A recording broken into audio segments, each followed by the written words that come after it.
Hi, this is Michael Buffer, and you're watching Dontae's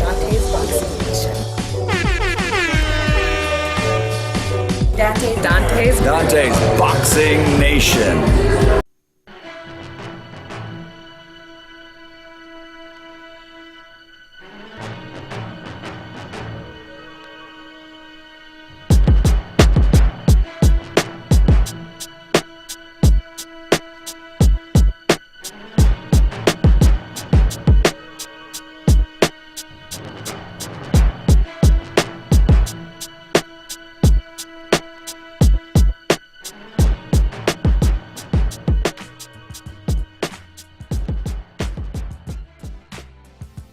Dontae'S Boxing Nation, what's going on, guys?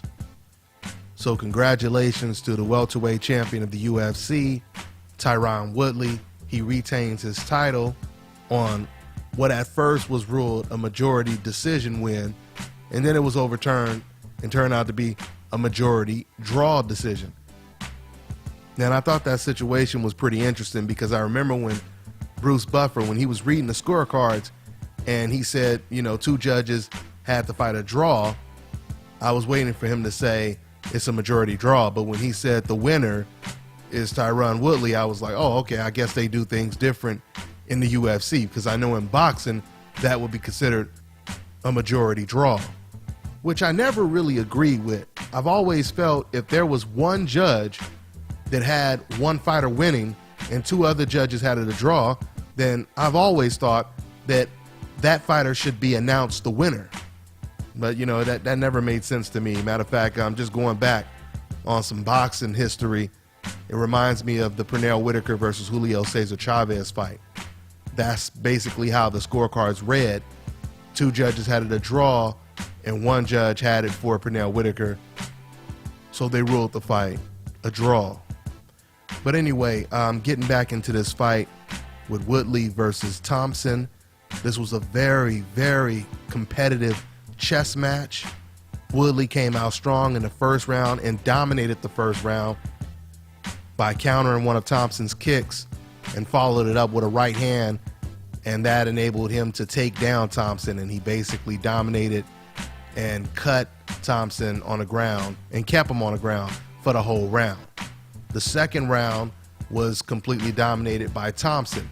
Thompson was able, throughout this fight, he was able to control distance in a beautiful fashion. You could tell that Thompson's range and his distance, him switching back from righty to lefty, you can tell it was really, really bothering Woodley.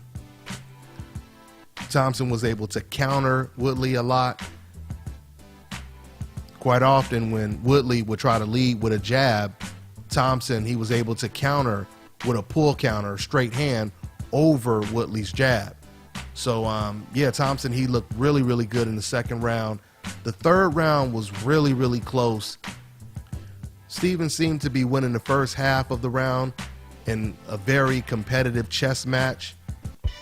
But then in the last 2 minutes, Woodley started to take over, and he started landing some very clean right hands and jabs. So that round, it could have went either way. And then, of course, Woodley, he had his biggest round, which was the fourth round. In the fourth round, he staggered and dropped Thompson and caught him with a barrage of punches. And Thompson was just bloody.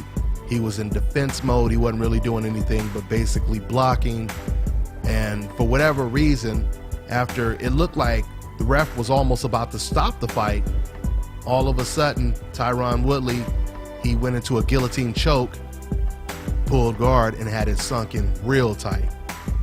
But he didn't get it, obviously, and later on, Woodley would say that he could tell because Thompson's head was real small that he would be able to pop his head out. So nevertheless, Thompson, he ended up popping his head out and surviving the round. Now, Woodley, he inflicted so much damage on Thompson in that fourth round. The fourth round could have been a 10-8 round. That's how bad it was for Thompson. So then you have the fifth round. In the fifth round, for whatever reason, I don't know if it was a shot that caught Woodley early, but Woodley didn't really do anything in the fifth round. He looked like he was just cruising, and Thompson was pretty much outboxing him in that fifth round. A lot of pot shots, a lot of backing up by Thompson. Speaking of backing up, that's something that Thompson, or that's something that Woodley, I should say, is really going to have to correct if he wants to keep winning. Because I noticed instead of him keeping this fight in the center of the octagon, he continued to back up to the cage. And, against a better fighter, a more accurate fighter, a more active fighter, TYRON Woodley could be in a lot of trouble. So that's pretty much how the fight went. It was a majority draw, as I told you guys before, and we'll see what's next. I just dropped my post-fight video for Conor McGregor, and when I think of TYRON Woodley, these are the type of opponents that would really, really give Conor McGregor a lot of problems. Fighters with natural athleticism, speed, agility, and a strong wrestling background. These are the type of fighters that will really, really give Conor McGregor a lot of problems. So it'll be interesting to see, when he gets in the ring with someone who's probably naturally the same size as Conor, or even naturally bigger than he is, with the same type of natural athleticism and speed that Conor McGregor has. It'll be interesting. So, we'll see what happens in the future. That's pretty much all I got for now, guys. I'm on to the next one.